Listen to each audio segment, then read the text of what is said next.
Okay. Well, we're going to keep on the roll. We're going to keep on the high note with this next topic. This is something we haven't dipped our toes into yet here on Ute Dash, but the Red Rocks kicked off their season last night. You know, number 4 team in the nation, 10 national championships, never missed an NCAA championship until, like, even though last year was canceled, they were going to make it. They kicked off their season last night. They had the best of Utah meet. They beat BYU, SUU, and Utah State, you know. All their little brothers. All the little brothers. All the little brothers. All of them. And Utah, like, Cole, I know you're not super familiar with gymnastics, but if you beat someone by 1 full point, that's pretty much beating them by 2 touchdowns. So, or like 15 to 20 points in basketball. Yeah, yeah. We'll put this in all these different perspectives for people who like different sports. Yeah. So it's so. What about curling? What's the? I know nothing about curling, so I will pass on that one. Okay. In soccer, it's probably like 2, maybe winning 3 goals. 3-0, right. Maybe. Same with hockey, maybe 3. Okay. But, sorry, curling fans. We don't get the covered. Yeah, sorry, you curling fans who are watching Ute Dash tonight. But they kicked off. If you beat a team by a full point, that's huge. Also, Utah finished with the 3rd highest score in the country this week. Wow, that's insane. To my understanding, they made a couple mistakes even last night. Oh, yeah. It was not okay. It was not like a perfect meet, like by any means, but it was the first time these girls had competed since March of last year. So yes, it was not this usual season. Like our beam lineup, which finished last season ranked number 2 in the nation, there was 2 miscues. Lexi Birch and Emily LeBlanc both had some hip checks, which were kind of detrimental. Not detrimental. We still ended up winning. And Crystal Issa, love her, saved that ship as it was like third spot. She came out, scored a 9-9, pulled us out of the ocean, and it was really fun. And like our bars lineup was our first lineup, like our first event we competed on. And like, yes, there was a lot of 9.775s on that, but the judging was tight. Like in most gymnastics meets, the first rotation, the scoring is really tight. Like, and it's going to get a little bit more relaxed as the meet goes on. Is it because they're kind of feeling things out? Yeah, judges are feeling things out. Gymnasts are feeling things out. Like, to be completely honest, I don't think 2 out of the the girls who got 9.975s for Utah last night on bars, I don't think any of them deserved that because like they were short on a couple of their handstands, but in my opinion, it was not enough to make that much of a deduction. But then again, I'm not a judge, and judging is so subjective in college gymnastics that it's like, it's whatever. But they looked really good. Like overall, this Utah gymnastics team, when you finish like with the 3rd highest score in the country on your first week, that's impressive because you're competing against, like, we outscored 2 teams who are ranked above us in the preseason poll. We outscored Florida and we outscored LSU, and they are both ranked above us. So I wouldn't be surprised if Utah flips from number 4 to number 3 come tomorrow when the rankings come out, just based on how everyone else looked. Like I watched the LSU meet on Friday night. They did not look like the number 3 team in the nation. They had, I'm pretty sure almost every single girl fell off the beam for them, which is like kind of huge. But whatever. I think this team has a lot of freshmen with a lot of potential. Lucy Stanhope took on 2 events. She was on floor and vault for the Red Rocks last night, and she looked good on both of them. I remember texting you, Cole, during her routine because she does her floor routine to the Pink Panther theme song, and she's British, and I just love that. It's awesome. It's so fun.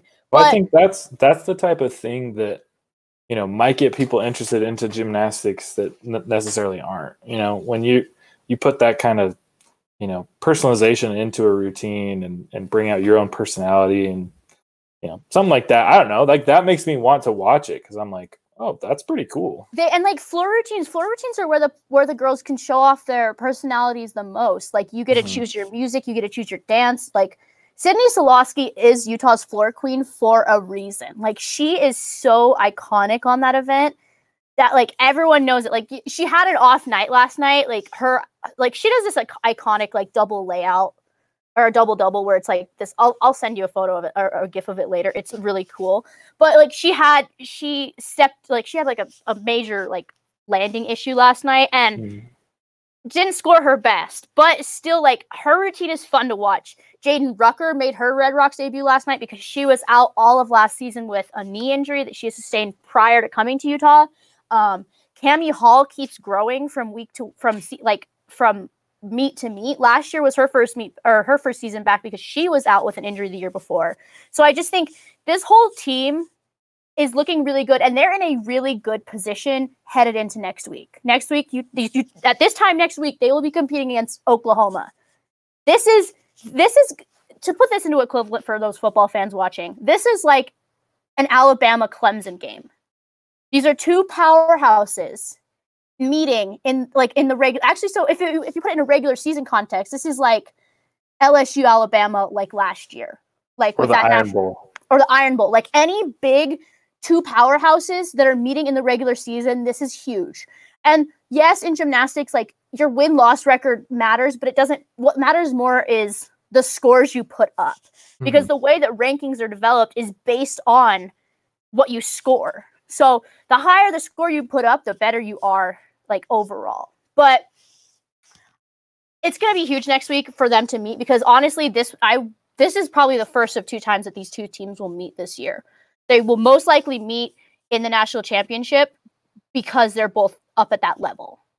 But the last thing I want to say about the Red Rocks before I let Cole do his thing, and we're going to talk about the depressing of yesterday, is I have some hot takes. Cole, do you want to hear these hot takes? Yes. Okay. Abby Polson is going to get another 10 on beam this year. She is so good. I love her. I love watching her. She's magnificent. Crystal Issa is going to get a 10 on bars this season. I don't know what it is, but she's so magnificent. Her lines are beautiful. Everything looks great. She's going to get a 10 on bars this year. And then my last hot take. Sydney Solosky is finally going to get a 10 on the floor. Oh my gosh. This girl has been robbed so many times of a 10 on the floor. I think she's had like 2 or 3 career 9975s, which means one judge most likely gave her a 10 and the other one did not. She's going to get a 10. And I will be so happy when that happens, because she is fantastic and I love her. Well, what's your expectation for this week, Utah and Oklahoma? It's going to be close. I will say that. I just don't know how close. It's not going to be one team winning by a full point or not. I would love to see Utah win, but looking at what Oklahoma did today versus Arizona State, I'm not 100% sure that will happen. I would love it. I think it would be fantastic to go into Norman and win. I'm not sure. Utah's going to lose, but it's going to be a close one. It's not going to be like a blowout. It's probably going to be like both teams in the mid 197s, and I think that's my prediction. Well, what's your prediction? I have no idea, but I will say this. I'd rather lose now and figure out what you can be better at, and then go to the national championship and beat them there.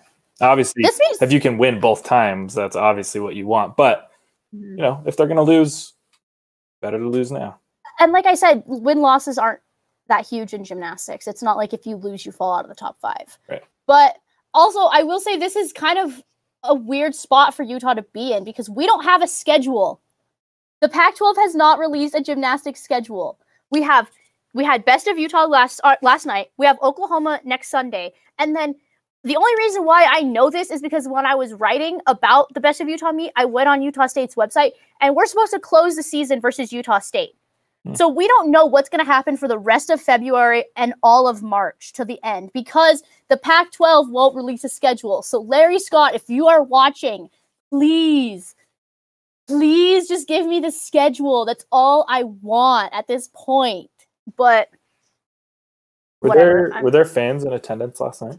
It was like 1,700, which is nothing compared to the 15,000 that these girls are used to competing with. But, it was still good because they haven't competed with fans since March of last year. Like the Red Rock preview in December was literally just media. There was literally me and Leah Wodrowska of the Salt Lake Tribune. It was just the two of us. Wow. Well, it's interesting.